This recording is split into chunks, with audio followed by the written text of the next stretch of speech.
तो दोस्तों, आज की जो सच्ची घटना है ये आपको हंसाएगी भी, गुदगुदाएगी भी और आपको सोचने पर मजबूर करेगी। काश हमारे देश में ज्यादा नहीं, 0.1% भी अगर ऐसे अधिकारी, ऐसे लोग होते हैं तो शायद इतना भ्रष्टाचार नहीं होता है।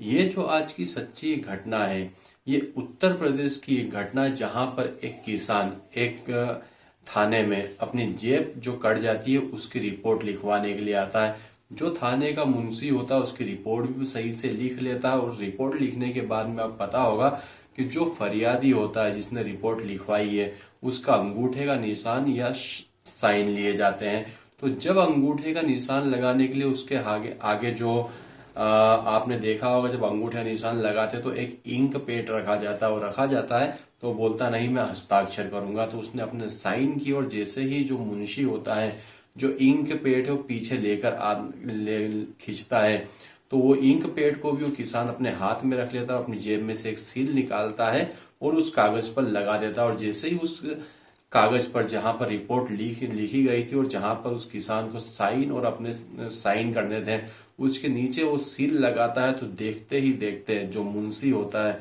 उसकी जो पैरों तले जमीन खिसक जाती है। और जैसे जैसे उस थाने में खबर फैलती है तो थानेदार से लेकर तो सभी लोग हड़कंप मच जाता। और जैसे ही ये खबर उस जिले में पहुंचती तो जिले के जितने भी आला अधिकारी होते हैं सभी मौके पर पहुंच जाते हैं, क्योंकि एक इतनी बड़ी शख्सियत उनके सामने बैठी हुई थी। तो आदाब, नमस्कार, सत श्री अकाल। मेरा नाम है जयेश। आज की सच्ची घटना को सुने बिना आप मत जाइएगा, क्योंकि ये आपको काफी हंसाएगी और काफी गुदगुदाएगी। साल था 1979 का और महीना था अगस्त का। शाम को करीब 6 से 7 बजे के बीच का समय हुआ होगा। उत्तर प्रदेश का एक इटावा थाना होता है, इटावा जिला होता है, वहां का एक थाना है उसाहार। करीब शाम को 6 से 7 बजे के बीच में एक शख्स उस थाने पर पहुंचता है। उसने थोड़े से मेले कुचले कपड़े पहने हुए थे और जो गांव की किसानों की वेशभूषा होती है, अपना लुंगी और ऊपर बनियान पहना हुआ था और कपड़े उसे काफी ज्यादा मेले थे। जैसे ही वो थाने में अंदर इंटर होता है तो बाहर उसको एक संतरी दिखाई देता है। उस संतरी से वो पूछता है कि थानेदार साहब कहाँ है। तो संतरी उसे जवाब देता है थानेदार साहब तो अभी राउंड पर गए हैं। तो इतनी बात सुनने के बाद में वो किसान क्या होता है, जो थाना होता है उसकी दीवार के पास में ही बैठ जाता है। बैठने के बाद में कुछ समय बीतता है। कुछ समय बीत जाने के बाद में वहां पर थानेदार साहब तो उस समय तक नहीं आते, मगर उस थाने के जो इंस्पेक्टर होते हैं वो जरूर वहां पर आते हैं। तो पूछते हैं व्यक्ति कौन है और कहाँ कैसे बैठा है। तो जो संतरी होता है बताता है कि ये थानेदार साहब का इंतजार कर रहे हो इसलिए यहाँ पर बैठे हुए हैं। तो फिर वो जो संतरी होता है वो किसान से पूछता है कि आखिर बाबा आप यहाँ पर क्यों बैठे हुए हो। तो वो जो किसान होता है वो बताता है कि मैं मेरठ का रहने वाला हूँ और मेरठ से यहाँ पर आया हूँ बेल खरीदने के लिए। और मैंने सुना था यहाँ पर बेल का जो दाम होता है काफी कम सस्ते दाम में बेल जो है यहाँ पर मिल जाते हैं, तो इसलिए मैं बेल खरीदने के लिए मेरठ से यहाँ पर आया हूँ। मगर आने के बाद में मेरी यहाँ पर जेब कट गई है और जेब कटने की रिपोर्ट लिखाने की मैं यहाँ पर आया हूँ, क्योंकि यहाँ से अगर मैं खाली हाथ घर जाऊंगा तो घर के लोग सोचेंगे कि ये इसने पैसे क्या पता क्या किया हुआ है। कम से कम मेरे पास में कुछ एक कागज होगा रिपोर्ट लिखाने का, तो वो भी शांति से बैठ जाएंगे कि हाँ मेरी जेब कट गई है। तो इतने में जो थानेदार जो इंस्पेक्टर होता है वो जोरों से हंसने लगता है और जो किसान है उसे हड़काता है कि ऐसे कैसे यहाँ पर जेब कट सकती है, यहाँ तो ऐसी किसी की जेब नहीं कटती, तुम झूठ बोल रहे हो। और मेरठ से यहाँ तक कौन आता है पैदल चल के, वो भी बेल खरीदने के लिए। तो इतनी सारी बातें होती है। उसके बाद में वो रिपोर्ट लिखने से मना कर देते हैं, रिपोर्ट लिखने के लिए मना करते और हड़काते भी जोरों से।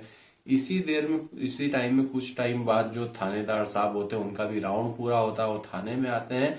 वो जो किसान होता है थानेदार के पास में दौड़ा दौड़ा जाता है, उसको पूरा अपना घटनाक्रम बताता है। घटनाक्रम सुनने के बाद में उस इंस्पेक्टर ने तो कम उसे हड़काया था, मगर जो थानेदार होता है उसे और जोरों से हड़काना चालू करता है कि ऐसे कोई मेरठ से आता है और तुम्हारी कोई जेब वेब नहीं कटी है, तुमने उस पैसे हो सकता है कि कुछ नशा कर लिया होगा, कहीं इधर उधर उड़ा दियो और घर वालों के बेवकूफ बनाने के लिए यहाँ पर एक झूठी रिपोर्ट लिखवाने के लिए आए हो, यहाँ से जाओ, नहीं तो झूठी रिपोर्ट लिखवाने के जुर्म में मैं तुम्हें ही अंदर कर दूंगा। इस टाइप से काफी हड़काता है। हड़काने के बाद में फिर क्या होता है कि वो जो किसान होता है वापिस से दुबक के एक दीवार के पास बैठ जाता है। उसमें एक थाने में एक जो पुलिस ऑफिसर होता है, मीन्स एक संतरी होता है, उससे उसके ऊपर दया आती है और धीरे से वो उसके पीछे भाग कर जाता है, किसान के पीछे। अब बोलता है बाबा तुम्हारी हालत देखकर मुझे तुम पर काफी दया आ रही है, अगर तुम बोलो तो तुम्हारी तरफ से मैं थानेदार साहब से बात करता हूँ, तुम्हारी रिपोर्ट लिखवा देता हूँ। बोले इससे अच्छी क्या बात होगी। तो वो जैसे ही अंदर थानेदार पास में जाता है, जाने के बाद में थानेदार से बात होती है और बोलता है इसकी एक रिपोर्ट लिख के हम इसे दे देते, उसके बदले में हम कुछ रुपए ले लेते, इसमें हमारा कोई नुकसान भी नहीं है, पैसे मिलेंगे तो इसे दे देंगे, नहीं तो कोई बात ही नहीं है। तो वो थानेदार बोलता है हाँ ठीक है, अपने हिसाब से बात कर लो। तो वो वापस से किसान के पास में जाता है वो संतरी और बोलता है कि थानेदार साहब मान चुके, उसके लिए आपको 100 रुपए देने होंगे। अब 1979 में 100 रुपए एक बहुत बड़ी कीमत होती थी, जो कि जिसमें कि बहुत सारी, आज की डेट में तो कोई वैल्यू नहीं है 100 रुपये, मगर उस समय 100 रुपये की काफी ज्यादा कीमत थी। अब किसान बोलता है पहले ही तो मेरी जेब कट चुकी है, अगर तुम्हें रिपोर्ट लिखना है तो लिखो, मेरे पास में 100 रुपये नहीं है देने के लिए। और इसी टाइप से उनकी बातचीत होती है और बातचीत होने के बाद में 35 रुपये पर आकर मामला रुक जाता है और 35 रुपये किसान देने के लिए भी तैयार हो जाता है। अब जो संतरी होता है वो वापस से जो किसान है उसको थाने में लेकर आता है, एक संतरी के पास में बिठाता है, वो उसकी रिपोर्ट लिख रहा होता है। और रिपोर्ट लिखने के बाद में अब वहां पर क्या होता है, रिपोर्ट लिखने के बाद में आखिरी में बात आती है हस्ताक्षर। तो उस संतरी को लगता है कि ये क्या साइन करेगा व्यक्ति, तो उसके आगे वो जो इंक पेड होता है, इससे कि हम थंब लगा के एक थंब लगाते हैं, तो वो आगे कर देता है। तो उसके बाद में जो संतरी होता है उसके आगे कर देता है इंक पेड। तो वो बोलता है किसान नहीं मैं साइन करूंगा। साइन करने के लिए वो जैसे ही पेन उठाता है साइन करता है और वो इंक पेड, वो जो संतरी है पीछे खींचने लगता है, तो वो इंक पेड को भी किसान अपने हाथ में ले लेता है, उसमें से अपनी जेब में से ऊपर ही उसकी एक सील रखी हुई थी निकाल के उस जो कंप्लेंट होती है उसके ऊपर लगाता है, कंप्लेंट जहां पर साइन किया हुआ था। अब वो संतरी देखता है कि ये क्या हरकतें कर रहा है, कि कभी तो बोले मैं साइन करूंगा, उसके बाद में फिर सील लगा के लगा रहा है। तो फिर उसने ध्यान से उस सील को देखा, तो सील के ऊपर क्या लिखा था,